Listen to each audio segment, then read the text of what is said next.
দেখো কোষ বিভাজনের একটি ধাপে নিউক্লিয়াস অবস্থিত সুতার মতো, তাহলে লিখি যে কোষ বিভাজনের একটি ধাপে কোষ বিভাজনের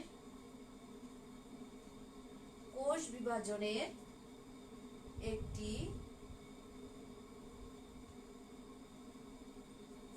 বিশেষ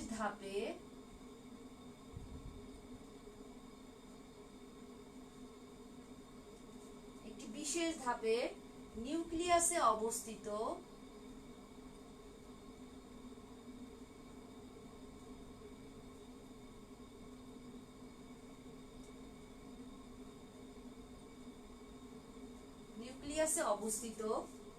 সুতার মতো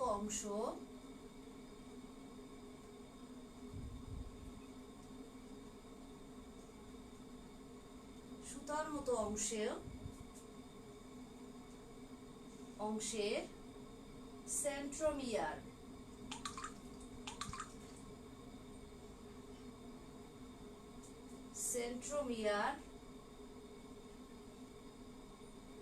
দুই ভাগে ভাগ হয়।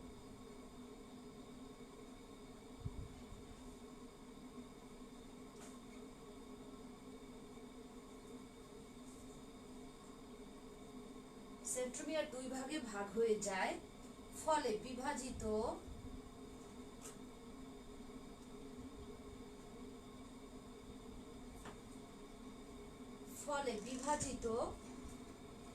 কোষের সংখ্যা কি হলো অপরিবর্তিত থাকে।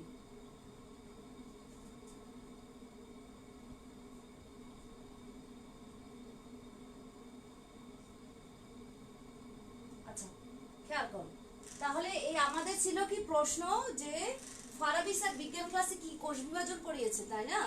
একটি কোষ বিভাজনের একটি বিশেষ ধাপে নিউক্লিয়াসে অবস্থিত সুতার মতো অংশের সেন্ট্রোমিয়ার দুই ভাগে ভাগ হয়ে যায়, ফলে বিভাজিত কোষের সংখ্যা কি থাকে অপরিবর্তিত থাকে। ঠিক আছে,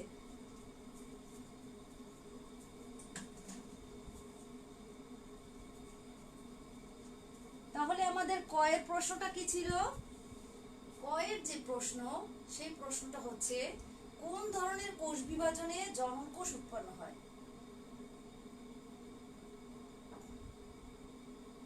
কোন ধরনের কোষ বিভাজনে জনন কোষ উৎপন্ন হয়? আমরা ওই পেশে আলোচনা মানে ছবি আঁকার জন্য রাখবো।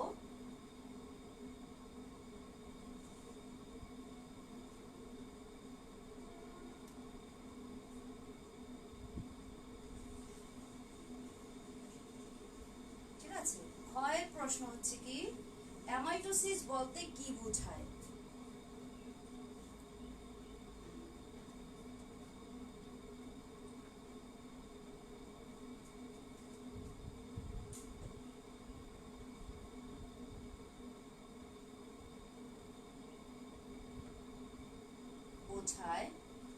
কিটা দিকদিকার হবে, কারণ কি বোঝায় ব্যাখ্যা করো।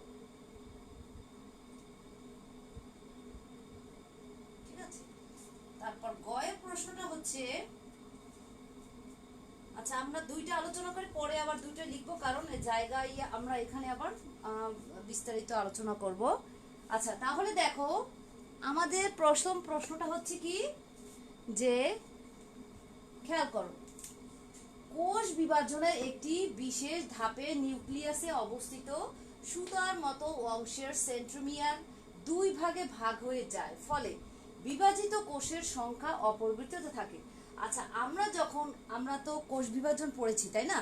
কোন কোষ বিভাজনে ছিল যে যার সেন্ট্রোমিয়ার দুই ভাগে ভাগ হবে, কিন্তু তার যে মাতৃকোষের যেই ক্রোমোজোম সংখ্যা থাকবে তার অপত্য কোষেও সেম ক্রোমোজোম সংখ্যা থাকবে, সেটা আমরা জানবো। তাহলে দেখো প্রথম প্রশ্নটা হচ্ছে কি কোন ধরনের কোষ বিভাজনে জনন কোষ উৎপন্ন হয়? আচ্ছা জনন কোষ আমরা জানি কোষ বিভাজন তিন প্রকার, তাই না? তার ভিতরে হচ্ছে একটা হচ্ছে অ্যামাইটোসিস, মাইটোসিস আর মিওসিস। এখন জনন কোষে উৎপন্ন হওয়া তার মানে কি যে তার যে সৃষ্টিটা নিশ্চয়ই সেটা হবে কি, তাহলে উত্তরটা হবে মাইটোসিস, কোষ বিভাজনের ফলে জনন কোষ উৎপন্ন হয়। আচ্ছা, এরপর দেখো পরবর্তীটা হচ্ছে কি অ্যামাইটোসিস বলতে কি বোঝায় ব্যাখ্যা করো। অ্যামাইটোসিস প্রক্রিয়াটা কি? যখন খেয়াল করো যে বিভাজনে মনে করো একটি কোষ, তার ভিতরে এটা হচ্ছে কি সাইটোপ্লাজম,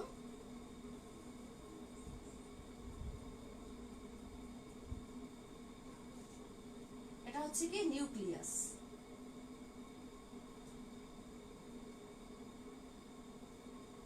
ঠিক আছে, এই একটি কোষ সরাসরি কি হবে, তার এখানে খেয়াল করো যে এই নিউক্লিয়াসটা হবে সে ডাম্বল আকৃতির হয়ে যাবে। এই নিউক্লিয়াসটা হবে তার ডাম্বল আকৃতির হয়ে যাবে। প্রথম এই এক পর্যায়ে আস্তে আস্তে কি হবে, আরো সংকুচিত হয়ে যাবে।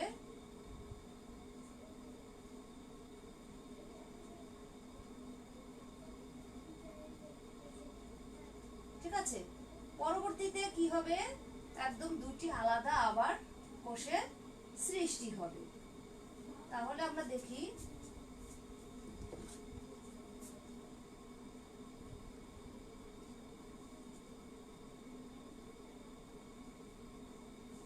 আচ্ছা, তাহলে খেয়াল করো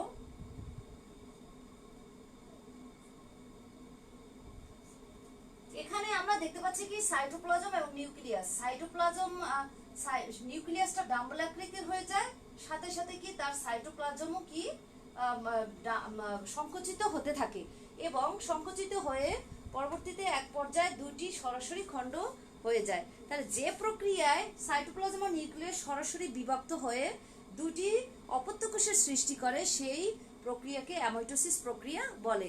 এইটি সরাসরি কোনো প্রত্যক্ষভাবে ঘটে বিধায় একে প্রত্যক্ষ কোষ বিভাজনও বলা হয়ে থাকে।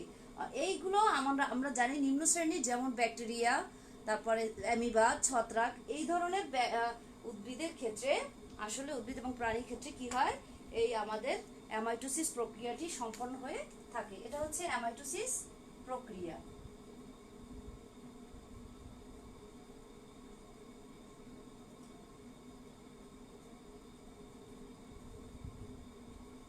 ঠিক আছে, তো সাইটোপ্লাজম এবং নিউক্লিয়াস কি হবে, সরাসরি সে বিভক্ত হয়ে একদম অপত্য কোষের দুইটি অপত্য কোষের সৃষ্টি করবে।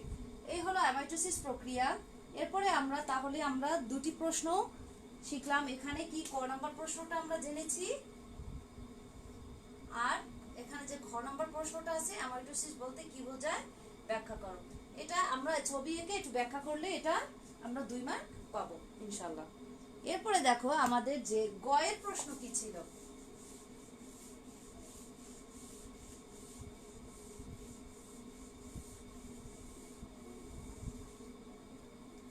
এখন কিন্তু আমরা জানি যে গয়ের প্রশ্ন, গ এবং ঘয়ের প্রশ্ন কিন্তু সরাসরি কি হয়, উদ্দীপক থেকে আমাদের থাকে। তো এখানে দেখো গ নম্বর প্রশ্নটা হচ্ছে কি, যে আমরা এখানে ফারাবি স্যার লিখিনি, তাহলে বুঝতে সুবিধা হবে। ফারাবি স্যার,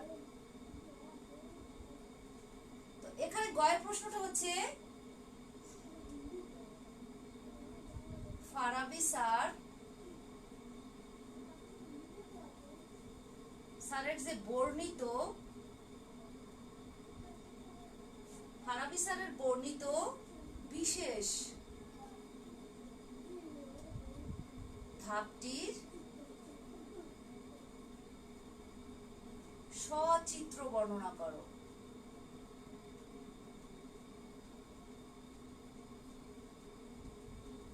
ঠিক আছে, আচ্ছা এবার আসো আমাদের গয়ের প্রশ্নটায় আমরা যাই।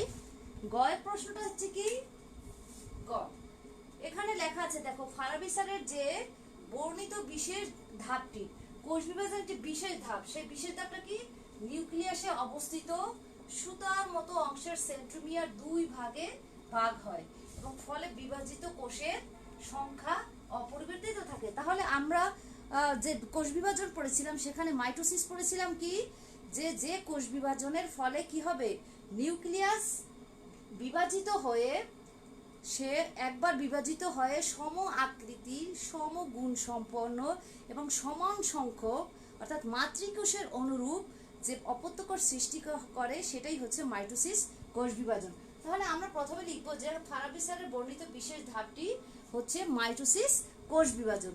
নিম্নে মাইটোসিস কোষ বিভাজনের ধাপগুলো বর্ণনা করা হলো। আচ্ছা, মাইটোসিস কোষ বিভাজনটা আসলে একটি জটিল প্রক্রিয়া। এখানে দুইটি ধাপে মাইটোসিস কোষ বিভাজনটা সংগঠিত হয়ে থাকে। একটা হচ্ছে ক্যারিওকাইনেসিস আর একটা হচ্ছে কি সাইটোকাইনেসিস। ক্যারিওকাইনেসিস নিউক্লিয়াসের বিভাজনকে বলা হয় ক্যারিওকাইনেসিস, আর যে সাইটোপ্লাজমের বিভাজনকে বলা হয় সাইটোকাইনেসিস। তো ক্যারিওকাইনেসিসের ধাপটা আবার পাঁচটা ভাবে হয়ে থাকে। প্রথম ধাপটা প্রোফেজ, প্রোমেটাফেজ, মেটাফেজ, তারপরে অ্যানাফেজ এবং টেলোফেজ। এরপরে হয় সাইটোকাইনেসিস। তো আমরা এখন প্রোফেজ ধাপে যাচ্ছি। দেখো, প্রোফেজ ধাপে আমরা উদ্ভিদ এবং প্রাণী উভয় কোষই হয়ে থাকে। আমি উদ্ভিদ কোষের মাধ্যমে তোমাদেরকে দেখাচ্ছি।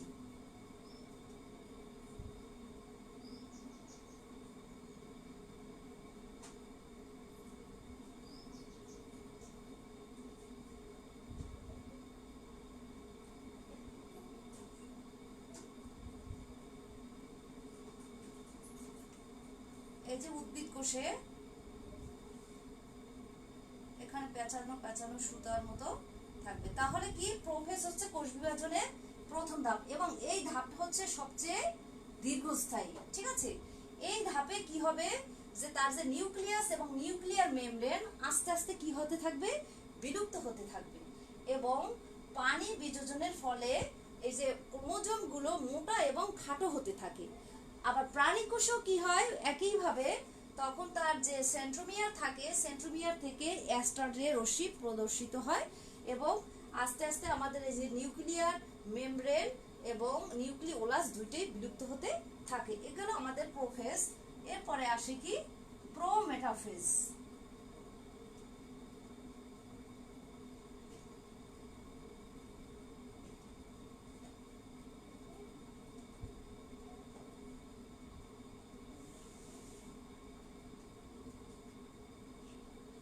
এখানে কিন্তু এই যে পরবর্তী ধাপে যেটা এই যে প্রোমেটাফেজে আমাদের যে নিউক্লিয়ার মেমব্রেন যেটা আছে সেটা কিন্তু আসলে বিলুপ্ত হতে থাকে এবং তার যে ক্রোমোজোম গুলো সে পানি বিযোজনের ফলে কি হচ্ছে, মোটা এবং খাটো হতে থাকে।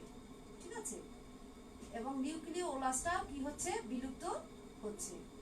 আমি এখানে চারটি ক্রোমোজোম এঁকে নিয়েছি। তার মানে কিন্তু আসলে চারটি ক্রোমোজোম থাকে না, কারণ আমরা জানি যে প্রত্যেকটা কোষেই কি আসলে তার ক্রোমোজোম সংখ্যা থাকে ধ্রুব। যেমন মানুষের ক্ষেত্রে 46টি ক্রোমোজোম থাকে। তো দেখো এরপরে কি হয়, এখানে নিউক্লিওলাস এবং কি হচ্ছে আমাদের যে নিউক্লিওলাস এবং তার যে নিউক্লিয়ার মেমব্রেন যেটা সেটা কিন্তু একদম বিলুপ্ত হয়ে যাচ্ছে এখানে এবং পানি বিয়োজনের ফলে তো আগে থেকেই মোটা খাটো হচ্ছে এবং এখানে কি হচ্ছে, আমাদের যে স্পিন্ডল তন্ত্র সেটা কিন্তু আসলে ওই যে এখানে একটু একটু আবির্ভাব হয়। ঠিক আছে, এই যে স্পিন্ডল তন্ত্রটা, সেই স্পিন্ডল তন্ত্রটা এখানে আমরা উদ্ভিদ কোষের ক্ষেত্রে মাইক্রোটিবিউল নামক থেকে স্পিন্ডল তন্ত্র সৃষ্টি হয় এবং এই স্পিন্ডল তন্ত্রগুলো মিলে একটি স্পিন্ডল যন্ত্রের সৃষ্টি করে। আচ্ছা, দুইটাই একদম দেখা যায়। আমি স্পিন্ডল তন্ত্রটাকে রাউন্ড করে দিচ্ছি, তাহলে বোঝা যাচ্ছে না। ঠিক আছে, এই তাহলে দেখো এখানে মেরু, দুই মেরুতে সৃষ্টি হয় আর মাঝখানে এটাকে বলা হয় আমরা বিষুবীয় অঞ্চল। তো এখানে যে স্পিন্ডল তন্ত্রটা সৃষ্টি হয় কিভাবে, উদ্ভিদ কোষের ক্ষেত্রে মাইক্রোটিবিউল থেকে মাইক্রোযন্ত্রের সৃষ্টি হয়। আর প্রাণী কোষের ক্ষেত্রে কি হয়, প্রাণী কোষের ক্ষেত্রে যে সেন্ট্রোমিয়ার রয়েছে, সেন্ট্রোমিয়ার থেকে সেন্ট্রিওল, সেই সেন্ট্রিওলের যে সেন্ট্রিওল থেকে যে অ্যাস্টার-রে রশ্মি বিচ্ছুরিত হয় সেখান থেকে স্পিন্ডল তন্ত্র তৈরি এবং স্পিন্ডল তন্ত্রগুলো সবগুলো মিলে একটি স্পিন্ডল যন্ত্রের সৃষ্টি করে এবং সেই যে যে কিছু কিছু ক্রোমোজোম কিন্তু আসলে এই আকর্ষণ তন্ত্রের সাথে যুক্ত থাকে, এজন্য সেটা হচ্ছে কি ক্রোমোজোমাল তন্ত্র। ঠিক আছে, এখানে আমাদের এই ধাপটা হচ্ছে কি প্রোমেটাফেজ।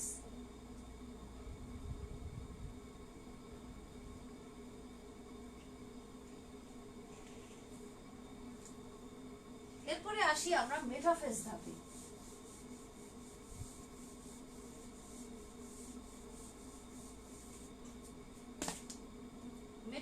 মেটাফেজ ধাপে কি হচ্ছে, এখানে একদম তার যে নিউক্লিয়ার মেমব্রেন নিউক্লিয়াস তো একদম বিলুপ্ত এবং স্পিন্ডল যন্ত্র এখানে দুই মেরু থেকে থাকে এবং তার যে আমাদের যে ক্রোমোজোম গুলো আছে সেগুলো একদম বিষুবীয় অঞ্চলে যায়। ঠিক আছে, আমরা জানি যে মাঝখান বরাবর এটা হচ্ছে আসলে বিষুবীয় অঞ্চল। একদম ক্রোমোজোম গুলো আমরা এটা অন্য কালার দিয়ে আঁকি তাহলে সুবিধা হবে বুঝতে। হ্যাঁ, এটা হচ্ছে কি বিষুবীয় অঞ্চলের দিকে যায় এবং সেন্ট্রোমিয়ারের সাথে একদম বিষুবীয় অঞ্চলে যুক্ত থাকে। তো আচ্ছা, এখন খেয়াল করো, এরপরে এখানে কিন্তু সেন্ট্রোমিয়ার এবং এই পর্যায়ে সবচেয়ে কিন্তু মোটা এবং খাটো হতে থাকে আমাদের কে ক্রোমোজোমের, এখানে সবচেয়ে মোটা এবং খাটো হতে থাকে। ঠিক আছে, তো মোটা এবং খাটো হতে থাকে এবং এখানে দেখো এই যে প্রত্যেকটা সেন্ট্রোমিয়ার কিন্তু ভাগ হতে থাকে, ভাগ হয়ে দুই দিকে চলে যাবে। এটা হচ্ছে মেটাফেজ ধাপ।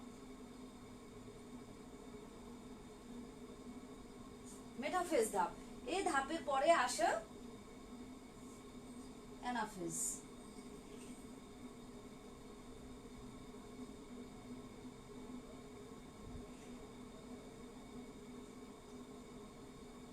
এখানে কি হবে, সেন্ট্রোমিয়ার গুলো ভাগ হয়ে তখন ক্রোমোজোমের সাথে ক্রোমোজোম এবং সেন্ট্রোমিয়ার দুই মেরুর দিকে যেতে থাকবে। তার সেন্ট্রোমিয়ার থাকবে অগ্রমুখী এবং তার যে ক্রোমোজোম গুলো থাকবে কিন্তু পশ্চাৎমুখী, অর্থাৎ সেন্ট্রোমিয়ার যার যে বিষুবীয় অঞ্চল থেকে এখন দুই মেরুর দিকে কিন্তু আসলে ক্রোমোজোম গুলো যাচ্ছে এবং তার যে সেন্ট্রোমিয়ার কিন্তু কেন্দ্রমুখী আর এখানে তার যে ক্রোমোজোম গুলো আছে সেগুলো কিন্তু তার পশ্চাৎমুখী।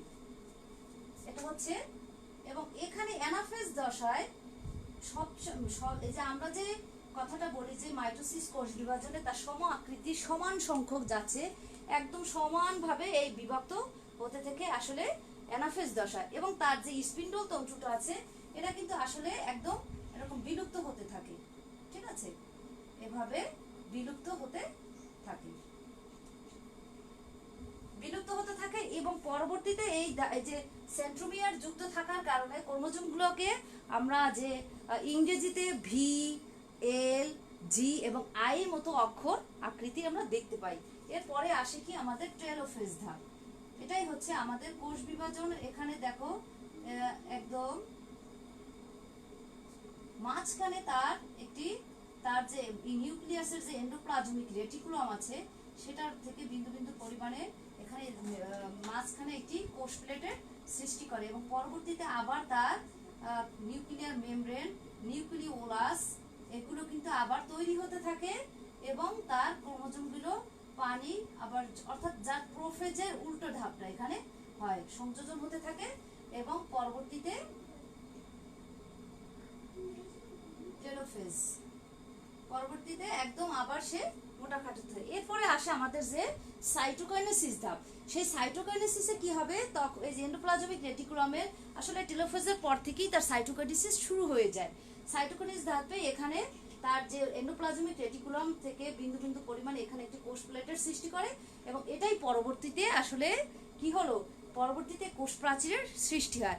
আর প্রাণীর ক্ষেত্রে কি হয়, ক্লিভেজ সৃষ্টি হওয়ার মাধ্যমে আসলে কোষ বিভাজনটা সম্পন্ন হয়ে থাকে। তো আমরা তাহলে যে গ নম্বরের প্রশ্নটি সেটি আমরা এভাবে আনসার করতে পারবো। এর পরের যে প্রশ্নটা আছে সেটা হচ্ছে কি, ফারাবি স্যার বর্ণিত সুতোর মতো অংশটির যে বংশগতির ভূমিকা রয়েছে অংশটির ভূমিকা। আচ্ছা, এই যে আমরা সুতোর মতো অংশটি দেখতে পাচ্ছি সেটা তো আমরা শিখলাম, এটা কি, এটাকে বলা হয় কি ক্রোমোজোম। আসলে আমাদের উদ্ভিদ হোক প্রাণী হোক যত বৈশিষ্ট্যটা কিন্তু বহন করে নিয়ে যায় আসলে ক্রোমোজোম। এই ক্রোমোজোমের ভিতরে কি থাকে, তার বংশগতির ধারা। এখানে এই ক্রোমোজোমটি রাসায়নিকভাবে গঠিত থাকে ডিএনএ এবং আরএনএ দিয়ে। যখন যেইটা ডিএনএ থাকবে না সেখানে কিন্তু আরএনএ তার ডিএনএর ভূমিকা পালন করে থাকে। যেমন তোমরা টোবাকো মোজাইক ভাইরাস আছে, সেখানে কিন্তু আসলে আরএনএ রয়েছে, ডিএনএ নেই। তো এখানে খেয়াল করো, এই যে নিউক্লিক অ্যাসিড, নিউক্লিওটাইড, এইভাবে কিন্তু আসলে দুইটা নাইট্রোজেন বেস থাকে এই ডিএনএর ভিতরে। সেখানে adenine, guanine, cytosine, thymine, uracil এই জাতীয় পদার্থগুলো এই ক্রোমোজোমের ভিতর থাকে। এবং যে উদ্ভিদ হোক প্রাণী হোক, তার যে বৈশিষ্ট্য অর্থাৎ মাতৃগুণ যে সম্পন্ন যে বৈশিষ্ট্যগুলো থাকে, সেটা কিন্তু অপত্য কোষে নেওয়ার জন্য ক্রোমোজোম ভূমিকা রেখে থাকে। এবং আমরা যেই মনে করে যে একটি উদ্ভিদের তার গুণাগুণের ভালো যে বৈশিষ্ট্যগুলো চাচ্ছি, সেটাও কিন্তু এই জিন ট্রান্সফারের মাধ্যমেই আসলে ক্রোমোজোমের ভিতরে যায়, এবং এই ক্রোমোজোমের ভিতরে এই জিন অবস্থিত থাকে এবং সেই বৈশিষ্ট্য বহন করে নিয়ে যায়। এবং সেখান থেকেই তার মায়ের কেউ দেখা যায় মায়ের মতো, দাদার মতো এরকম হয়, সেটা হয়। অনেকের চোখের কালার, এগুলো সব কিছুই আসলে এই ক্রোমোজোমের কারণেই হয়ে থাকে। আশা করি তোমরা বুঝতে পেরেছো আমাদের সৃজনশীল প্রশ্নটি। তো শিক্ষার্থীরা, সামনে আমাদের অন্য টপিকস অথবা এই সৃজনশীলের বাকিটা নিয়ে আমরা আসবো। ততদিন তোমরা ভালো থেকো, সুস্থ থেকো, সবার জন্য শুভকামনা রইল।